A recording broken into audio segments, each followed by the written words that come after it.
Nangunguna ang Calabarzon Region sa may pinakamaraming bilang ng nagparehistro ayon sa COMELEC. Paalala naman ng komisyon na wag nang hintayin ang deadline sa September 30 bago magparehistro. Alamin yan sa report ni Paul Hernandez.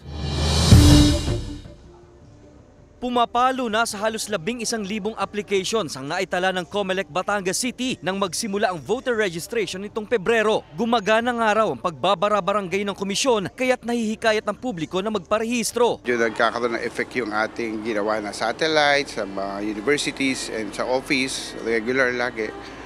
May effect. But siguro information campaign regarding this thing.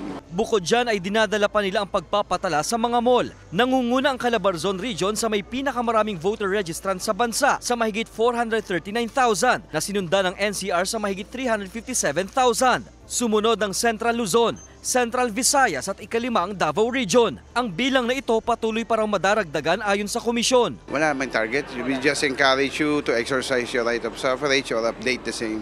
Gaya na lamang sa Batangas City, may island barangay pa rin daw kasi na nakikita nilang dapat ay napupuntahan din. Nasa plano na raw ito ng COMELEC hanggang September 30 ang voter registration. Kasama si Buhay Adante Jr., Paul Hernandez, Balitang Southern Tagalog.